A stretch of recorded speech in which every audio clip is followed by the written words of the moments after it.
Beneath the glistening ocean surface is a world of wonder and peril. Sharks are the sea's top predators, and their streamlined bodies and strong jaws inspire both wonder and terror. Shark attacks are uncommon, but they remind us of the wild nature of marine life, where every interaction is motivated by survival. But the ocean is more than just its predators. It is a thriving ecosystem full of vibrant fish, coral reefs, and enigmatic depths. Join us as we investigate the marine world's delicate balance between beauty and danger. Here are 6 stories. Under a cloudless Egyptian sky on December 15, 2024, the Red Sea glistened its azure waters, serene and surprisingly alluring. In anticipation of what they thought would be an exciting but secure cage diving experience, tourists boarded the ship Azure Horizon. The boat had anchored 15 nautical miles off the coast of Marsa Alam, a secluded town in southern Egypt renowned for its pristine coral reefs and a wealth of marine life. Great white shark encounters were common in this area of the Red Sea, even though attacks were uncommon there. Sarah Jenkins, a 39-year-old Bristol, UK resident, was one of the divers that day. Sarah was an experienced person. Over the past 20 years, she has traveled the world to study underwater ecosystems. Due to her years of experience and meticulous nature, diving enthusiasts highly regarded her. Her dream was to go cage diving in the Red Sea and get a close-up look at one of the most magnificent predators in the world. A small, experienced crew ran the Azure Horizon. Hamid El Sayed, the captain, had been a Red Sea sailor for over 15 years. The safety of the diving gear was the responsibility of his first mate, Callum Bryce, an Australian. The passengers included many thrill-seekers and wildlife lovers, including a middle-aged Canadian dentist and a newlywed German couple. None of them could foresee the horror that would transpire that day. The cage dive was planned for mid-morning when local shark activity was usually at its highest. Sarah was inside the rectangular steel cage, which could accommodate up to 4 people. She had offered to go first because she was excited to use her waterproof camera to record the event. The cage, which had reinforced bars to withstand the force of even the largest sharks, was fastened to the boat with several thick steel cables. As it sank, the water surrounding the cage darkened, and sunlight penetrating the surface covered the sea floor in unsettling patterns. Holding her camera tight, Sarah looked around the blue space to see if there were any indications of movement. She initially only noticed schools of tiny fish darting around the cage. But then she caught a glimpse of a shadow, a huge silhouette moving through the water in silence, out of the corner of her eye. A great white shark was one of the biggest ever recorded in the area, measuring 18 feet. The shark's black eyes were focused on Sarah as it moved slowly and deliberately around the cage. To keep the cage safe, Callum kept a careful eye on things. Everything was going according to plan, until the shark's actions abruptly changed. The shark swung toward the cage and slammed its enormous body against the steel frame. Sarah briefly lost her balance due to the impact that echoed through the water. Hamid yelled commands to the crew on the boat, telling them to start lifting the cage back to the surface. However, before they could take action, the shark struck again, this time with even more force. The shark's strong jaws clamped down on the steel bars, causing them to groan under the strain and bend inward. Sarah felt a wave of panic sweep through the cage. The previously impenetrable bars now seemed brittle and helpless against the predator's constant attack outside. She signaled for assistance by banging on the cage, but the crew was already rushing to help. Callum reached for the winch control to lift the cage, but the cables were tangled due to the shark's frequent attacks. The shark delivered a final devastating blow as the crew fought to free the mechanism. The steel bars snapped like twigs as one side of the cage gave way with a loud crack. In an attempt to get out before the shark could get to her, Sarah pushed herself toward the opening as water rushed in. However, the predator was quicker. The shark pushed its head through the gap and clamped its enormous jaws around Sarah's torso in a terrifying demonstration of unadulterated strength. As the scene played out, the boat's tourists screamed, powerless to stop it. The shark dragged Sarah farther into the water after yanking her out of the cage. Her arms flailed to free herself momentarily, but the shark's hold was unbreakable. Blood tainted the water, making her invisible. She and the shark vanished into the depths in a matter of seconds. There was anarchy on the boat. Some tourists were in tears, while others were stunned and incredulous. Hamid described the attack to the Egyptian Coast Guard over the radio, his voice shaking as he called for assistance. Shaking and pale, Callum fell to his knees and murmured about the cables. Nobody could do anything. An hour later, the Coast Guard arrived at their boats, searching the area for Sarah. All they discovered were all the cage's twisted remnants and a bloody trail leading into the ocean. The remains of Sarah were never found. The incident garnered international media attention in the days that followed. What might have triggered the shark's violent behavior was a topic of conjecture among specialists. Some hypothesized that a feeding response might have been triggered by the shark's attraction to chum, a widely used technique in cage diving. Others raised the issue of territorial aggression, pointing out that the shark's unusually large size might suggest it was an older, more powerful fish. The diving company was widely criticized for its safety procedures, and Egyptian authorities seized the Azure Horizon while they conducted an investigation. Hamid and Callum were subjected to much interrogation, but could not clearly explain why the cage malfunctioned. The memory of what they had seen haunted the tourist who saw the attack as they went back home. In the UK, Sarah's family was devastated by the loss. Her younger sister, Emily Jenkins, told the media that Sarah was an adventurous and passionate woman who had always been drawn to the sea. The incident generated a contentious discussion within the diving community regarding the safety and ethics of cage diving. Some claimed that these activities endangered human lives and subjected animals to needless stress. Others argued that cage diving was a valuable technique for promoting respect and knowledge of marine life. Meanwhile, the shark vanished from view. Known to the locals as the Beast of the Red Sea, it was a legendary creature whose tale had been passed down for many years. However, for those on board the Azure Horizon on that fateful day, the attack was still very much in their memories. Sarah Jenkins ultimately turned into a tragic reminder of nature's erratic power. Humans were and would always be merely guests in the ocean, a place of wonder and peril despite its beauty and mystery. The attack happened on a clear summer morning in 2002.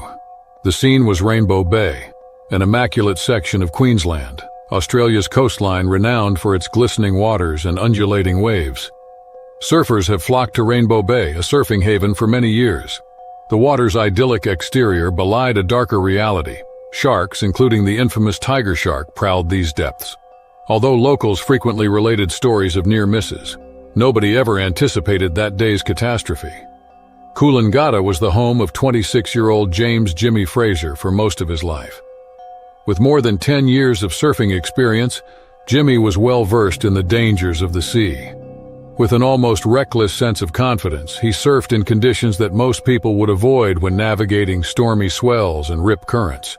That morning, he arrived at Rainbow Bay with his close friend and fellow surfer, 28-year-old Lachlan "Lockie" O'Keefe. With clear waves and a light offshore breeze predicted, the two had scheduled a lengthy session. As usual, the beach was a hive of conversation. While surfers waxed their boards close to the parking lot, families set up umbrellas on the sand, and kids splashed in the shallows. The cool water brushed against Jimmy and Lockie's legs as they waded out to the break. A few other surfers joined them, including Jonah "Joey" McTaggart, a slightly older man well known in the community for his eccentric demeanor and bulky wetsuit, and 19-year-old Mia Carlisle, a university student. In front of Jimmy, the ocean seemed to go on forever as he paddled out. The water was glassy, gleaming like molten silver in the morning sun. In preparation for catching the perfect wave, he set up his station near a deeper channel. Mia and Lockie laughed as they caught smaller waves nearer the shore, farther down the break. Joey was shouting about a monster set he claimed was rolling in by this point. The waves didn't crash all at once but built up steadily, one after another. Just as Jimmy started paddling for a wave, a sudden force from below flipped his board violently. The calm ambience of Rainbow Bay vanished in a flash. A 12-foot tiger shark had grabbed his right leg. With bone-crushing force, its strong jaws clamped down. Jimmy was pulled underwater by the animal's immense weight and momentum.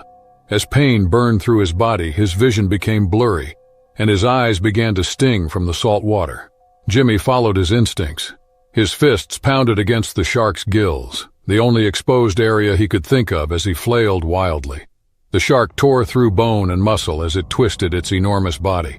Every creature in the area was warned of danger by the thick plumes of blood that clouded the water.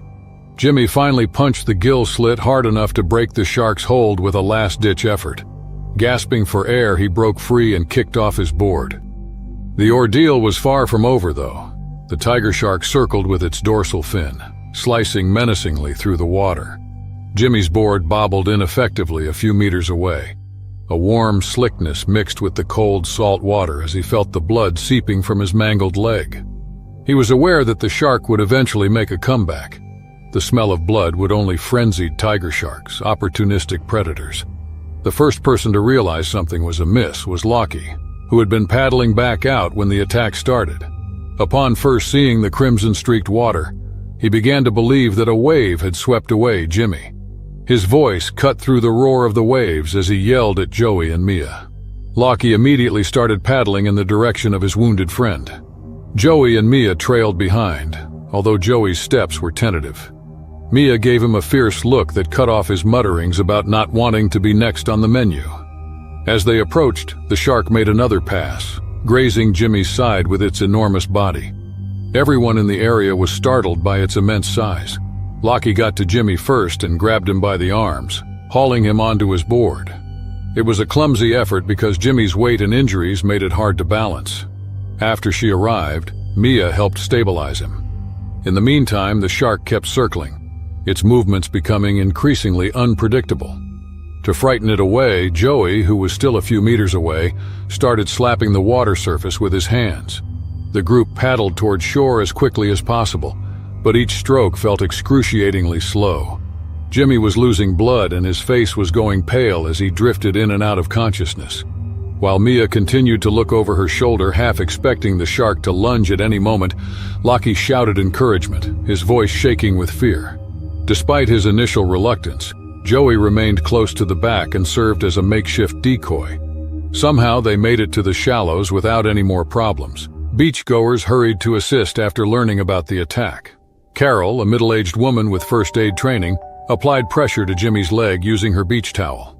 Minutes after another onlooker dialed 911, the sound of helicopter blades could be heard everywhere.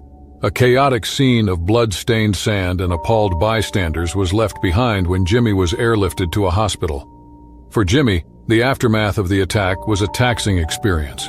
Although doctors were unable to save his leg completely, he underwent numerous surgeries to repair the extensive damage. Months later, he received a prosthetic, which serves as a continual reminder of the day that his life was irrevocably altered. Jimmy maintained a remarkable level of optimism despite the trauma, even telling reporters that he had always wanted to be a pirate and now had the peg leg to prove it. Lockie, Mia, and even Joey were hailed as heroes for their quick thinking and bravery. The neighborhood supported them and raised money for Jimmy's medical bills. The attack also rekindled debates regarding shark safety in the region. Some advocated stricter culling regulations, while others argued for greater consideration for marine mammals. Even though Jimmy had to adjust to life after the attack, his passion for the ocean remained unabated. He returned to Rainbow Bay 1 year later to observe the waves and think rather than surf. He was overcome with an odd feeling of thankfulness as he sat on the sand with his prosthetic resting next to him. In addition to taking a lot away from him, the ocean opened his eyes to the resiliency of the human spirit and life in general. Nassau, the Bahamas capital, was bustling with visitors in the summer of 2005. Known for its turquoise waters, pristine beaches, and vibrant culture, Nassau has long been a haven for those seeking relaxation and adventure. The city's history, stretching back to its colonial days, added a rich layer to its charm. Due to its warm waters, it was also a hotspot for marine life, attracting divers and marine enthusiasts worldwide. The waters, however, had hazards beneath their picture-perfect exterior that most visitors were unaware of. Carlos Martinez, a 41-year-old businessman from Fort Lauderdale, Florida, had come to Nassau to escape the monotony of his corporate life. He was a man who worked behind a desk and in boardrooms most of the time, so the prospect of a week in paradise was alluring. The upscale resort Carlos was staying at was located on Cable Beach, which is well known for its serene waters and welcoming atmosphere for families. He had always loved the sea, and even though he was not very good at swimming, he felt comfortable in the shallow waters close to the resort. The incident happened on a typical Nassau morning, sunny, humid, and full of activity. Travelers drank coconut water beneath vibrant umbrellas as locals sported handmade jewelry and conch fritters along the shore. Carlos started his day by swimming in the morning while wearing a bright red pair of swim trunks. There were several feet of visibility due to the low tide and the pristine water. Upon entering the water, Carlos saw several swimmers splashing nearer the coast. Snorkelers were enjoying the reef while a catamaran tour boat was anchored nearby. No hint of the horror would happen in the picturesque setting. Around 9:45 a.m., Carlos went out to sea, swimming around 150 feet from the coast. The water was still comparatively shallow at only 7 or 8 feet deep. Floating on his back for a moment, he relished the sun warming his face and the soft sway of the waves. Below him, the seafloor was a patchwork of seagrass and sand with the occasional fish shadow visible. Carlos was drawn to one of those shadows. Looking down, he noticed a big dark figure moving silently beneath him. He thought it was a harmless grouper or maybe a stingray at first. However, the distinctive form of a bull shark appeared as the shadow moved closer and circled back. Carlos had no idea that bull sharks, which are almost 9 feet long, were well known in the Bahamas for their vicious tendencies and capacity for shallow water swimming.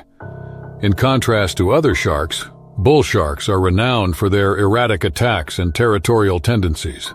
The smell of fish scraps from neighboring fishing boats had probably drawn this shark. Carlos was still oblivious to the danger. The shark shot upward with astonishing speed as he swam ahead, propelled like a missile by its strong tail. The impact came violently and suddenly. Carlos was thrown underwater after the shark struck his side, removing air from his lungs. Carlos surfaced, panting and confused. But the shark was relentless. It clamped its jaws around his abdomen, its razor-sharp teeth puncturing flesh and muscle with terrifying precision. The once clear ocean became hazy as blood spurted from the wound, turning the water surrounding him crimson. Carlos thrashed and kicked desperately to free himself, but the shark's grip was unyielding. Its powerful body twisted and thrashed, dragging him underwater again. When the other swimmers still near the coast heard the disturbance, they started yelling for assistance. Captain Donovan "Donnie" Telfair, an experienced sailor with decades of experience in Bahamian waters, noticed the struggle in the nearby catamaran. He gave his deckhand, Malik Edgecombe, a young local, the signal to start the boat's engine immediately. As they were ready to step in, the two men hurried toward the scene, their hearts racing. By the time the boat reached Carlos, the shark had released him, perhaps startled by the approaching vessel. Carlos floated face up in the water, his body limp and his blood spreading in a wide circle around him. Malik dove in and pulled him aboard with Donnie's help. The sight was grim. Carlos's abdomen was mutilated with deep gashes, exposing bone and internal organs. His skin was pale, his breathing shallow and his pulse weak. As they raced toward the coast, Donnie radioed for emergency help, but both men knew their chances were slim. Paramedics were already waiting on shore after being notified by the terrified swimmers. They raced to Carlos as the catamaran docked, but there wasn't much hope, given the extent of his injuries. Carlos passed away from his injuries minutes after arriving at the beach, despite their best attempts to stabilize him. At the scene, he was declared dead. The swiftly spreading news of the attack shocked the local community and the tourist population.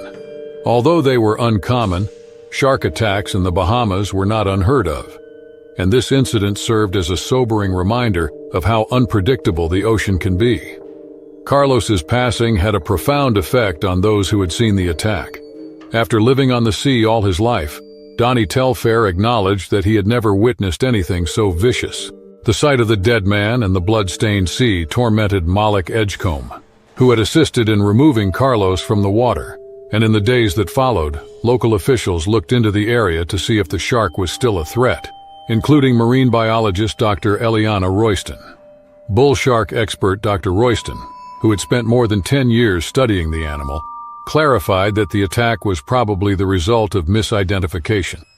Bull sharks frequently mistake people for prey, particularly in dimly lit or murky waters with poor visibility.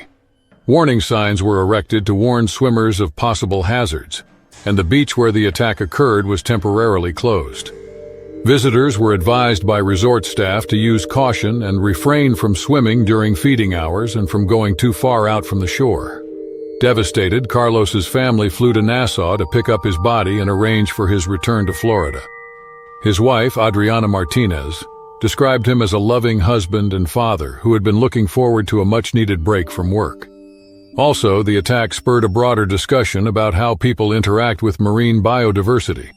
Because they disrupted the natural ecosystem and brought dangerous predators closer to shore, some locals criticized the increasing number of fishing charters and tour boats in the area. Others viewed the incident as a tragic but isolated incident that served as a reminder of how untamed and wild the ocean is. As a reminder of the dangers associated with the sea beauty, Carlos Martinez's passing ultimately became a somber footnote in Nassau's history. The beach eventually reopened, and life in the Bahamas returned to its usual rhythm. But for those who had been there that day, the memory of the attack lingered, a stark reminder of the thin line between paradise and peril. In the summer of 2000, the waters off the coast of Stewart Island, a rugged and remote area of New Zealand, were known for their pristine beauty and abundant marine life. The island, a haven for adventurers and divers, drew professional and recreational divers alike to its cold, clear depths. But it was also infamous for something far more dangerous, the presence of great white sharks. A popular shark feeding site known locally as the Scar sat just a few nautical miles from the island. Fishermen and tour operators had long used the location to attract sharks for tourists and researchers. It was here, amidst the eerie calm of the ocean, that Daniel Walker, a veteran diver of 2 decades, met his untimely demise. Daniel Walker, 45, was a seasoned diver with over 20 years of experience exploring some of the world's most challenging underwater sites. Originally from Invercargill, Daniel had spent much of his life fascinated by the ocean. He was no stranger to danger, having once escaped a close encounter with a rogue moray eel in the Philippines. But nothing could have prepared him for what awaited him on that fateful dive. It was a clear, crisp morning when the incident occurred. Daniel had left early with his diving partner Elias Montrose to investigate the Orana Star wreck in 30 meters of water after sinking decades ago. The wreck was a well-known diving destination with schools of fish, moray eels, and other marine life on its rusting hull. Uncomfortably, though, it was also near the Scar, where great whites were regularly sighted. The dive had made Elias, a younger diver with only a few years of experience, nervous. Given the area's notoriously erratic waters and the shark-feeding site's proximity, he was hesitant. Daniel, however, was always optimistic and dismissed any worries. He felt invincible because of his years of experience and confidence in his skills. The dive started without incident. The two descended into the depths, and as they got closer, the unsettling outline of the Orana Star appeared. Despite summer, the water was cold, and visibility was decent but not great. Daniel took the lead and examined the wreck's weathered, corroded exterior with his flashlight. Elias trailed closely behind, gripping his dive knife tightly, showing signs of nervousness. Daniel noticed a sudden change in the behavior of the water as they investigated the wreck. Sediment from the ocean floor was stirred up by a powerful current that rushed past them. It was the type of current that frequently came before a big event. Before Daniel could react, a huge shadow appeared in the dark water below as he turned to signal Elias. A great white shark surfaced from the murky depths. It was massive, easily 5 meters long, and the dark water contrasted sharply with its pale underside. The predator moved with purpose and a terrifying composure as it drew closer. Daniel instinctively reached for his spear gun, but as he froze, the shark hit him before he could raise it. The first assault was brutal and abrupt. The shark moved its jaws with amazing force and clamped down on Daniel's left leg. The crushing bite and bone cut off major arteries was broken, causing a cloud of blood to rise into the water. Despite the sudden and unbearable pain, Daniel's survival instincts took over. He thrashed and struck at the shark with his hands, trying to break free. Fear-stricken Elias hovered a few meters away, not knowing how to assist. The shark gave Daniel a brief reprieve before circling back to attack him again. Daniel made a valiant effort to climb as it happened, but his strength was quickly ebbing away from blood loss, and his movements were slow. Even worse, the hose attached to his tank burst when the shark's second charge hit his air supply. He was gasping for air as bubbles burst all around him, making it harder to see. Eventually, Elias jolted out of his daze and started climbing, eager to come to the surface and signal for assistance. Knowing he couldn't save Daniel, he let his survival instincts take over. The shark, meanwhile, persisted in its unrelenting attack. Its strong tail sent shockwaves through the water as it struck Daniel from the side. The veteran diver's movements slowed, and within moments he became unresponsive. After being notified by Elias, local fishermen had already recovered Daniel's body by the time rescue personnel arrived hours later. His equipment was destroyed, and the shark's teeth tore his wetsuit to ribbons. The severity of the assault was evident from the marks on his body. Despite being physically unharmed, Elias was extremely shaken. He described the attack to authorities in a voice trembling with fear, his guilt over abandoning Daniel evident in every word. The tragedy sent shockwaves through the small diving community on Stewart Island. After spending his entire life exploring the ocean depths, Daniel Walker was killed by one of its most dreaded predators. The incident rekindled discussions concerning the morality of shark feeding grounds and how they draw dangerous predators to human-frequented areas. Over the next few weeks, Daniel's family threw a small memorial service close to the beach he had cherished. Elias quit diving completely because he couldn't handle the trauma and returned to his hometown of Christchurch. Once a well-liked dive site, the Orana Star wreck became a grim legend that only the most adventurous people visited.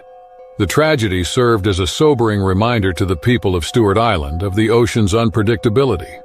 Even the most seasoned travelers might find themselves at the mercy of its most terrifying residents in this place of wonder and beauty, but it was also dangerous. On the south shore of Oahu, Hawaii, on a warm August afternoon in 2003, the sun shone brightly over the clear waters of Waikiki Beach. For many years, Waikiki was a haven for surfers and beachgoers alike, and it was known for its soft waves and vibrant surf culture. Tourists visited its crescent-shaped beach worldwide, and thrill-seekers were drawn to the reef break just a few hundred yards from the coast. But beneath its picturesque surface lay the Pacific's hidden perils, rarely connected to this cherished beach. Oregon software engineer Mark Thomas, 27, had been coming to Waikiki for years. His passion was surfing, which gave him a break from his desk job routine. Mark decided to paddle farther than normal on this particular day to chase bigger swells that had rolled in at night. 300 yards from the coast, he was alone in an area few surfers had visited. Mark was oblivious that the reef below plunged precipitously into a deep channel, making it an ideal predator destination. The surf session had been exhilarating. Mark had just ridden a 6-foot wave, his best day, and paddled back out when it happened. The water beneath him erupted suddenly. A massive dark shape surged upwards, its sleek body cutting through the turquoise water with terrifying precision. It was a 14-foot bull shark, one of the most aggressive species in the ocean. The shark's jaws clamped down on Mark's left leg with a force that felt like being crushed by a hydraulic press. Mark barely had time to register what was happening. The pain was immediate and blinding, radiating through his entire body. Instinctively, he thrashed and struck at the shark, his fists pounding against its rough sandpaper-like skin. The shark, however, did not let go. Its powerful jaws had severed Mark's femoral artery, and blood began to cloud the water around him, drawing more panic to his already frantic mind. Farther down the beach, a handful of tourists and sunbathers noticed the commotion. Some thought Mark was simply struggling with his board. Others, recognizing the telltale red bloom spreading in the water, screamed and waved for help. But Mark was alone, and every second felt like an eternity. Through sheer adrenaline or the shark's eventual disinterest, Mark broke free. The shark released its grip and disappeared into the depths, leaving him to face an even greater challenge: survival. His leg was mangled, the flesh torn to the bone. Blood poured from the wound in rhythmic pulses, the result of his severed artery. Mark knew he had minutes, maybe less, before he would lose consciousness. Clinging to his surfboard, he began the agonizing paddle back to shore. Each stroke sent searing pain through his body, but he forced himself to keep moving. The beach felt impossibly far away, and the thought of the shark returning haunted him with every movement. His vision blurred, and his strength waned. But Mark refused to stop. He proceeded due to his innate desire to survive. A small crowd had gathered by the time he arrived at the shore. One of them was Julie Ramos, a Californian nurse who is 42 years old. Julie got to work right away. She created an improvised tourniquet from a beach towel and a piece of driftwood, tying it above Mark's knee and applying as much pressure as possible to stop the bleeding. Although Mark's skin was pale and clammy and he was hardly conscious, the astute bystander probably saved his life.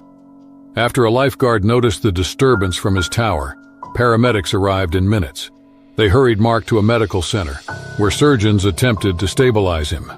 Even with their best efforts, his leg was irreparably damaged. The bite had irreparably damaged bone, muscle, and tissue. Doctors were forced to amputate his leg above the knee to save his life. It was a difficult recovery process. Infections, phantom limb pain, and the psychological effects of the attack kept Mark in the hospital for weeks. Although his family and friends traveled from Oregon to be there for him, the psychological wounds were severe.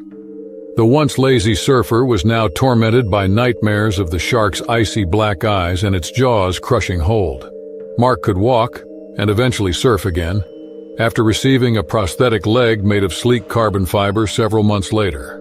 Returning to the water was a long journey, and Mark paused every time he got close to the coast. However, with the support of his physical therapist, Keone Kapula, a tough native Hawaiian, Mark mustered the bravery to paddle out once more. After the attack, Mark's outlook on life changes. He became an advocate for shark conservation, giving talks about the value of comprehending and treating these apex predators with respect at community gatherings and schools. Even though Mark would always remember the terrifying day, he decided to use it for the better. He continued to find solace in Waikiki's soft waves and lively surf culture, which reminded him that perseverance could triumph even in the face of unfathomable terror. The shark, meanwhile, was never seen again. Some thought it had migrated to deeper waters, while others thought it was just another illustration of the wild force of the ocean. The experience served as a sobering reminder to Mark Thomas of the frailty of life and the resilience of the human spirit. In 2007, tourists visited the Florida Keys, a haven of turquoise waters and abundant marine life, to experience its wonders. At the southernmost point of the United States, the area has long been a popular destination for snorkelers. Numerous marine species, such as the Caribbean reef shark, a predator known for its sporadic daring behavior near humans, live among the seagrass beds and coral reefs.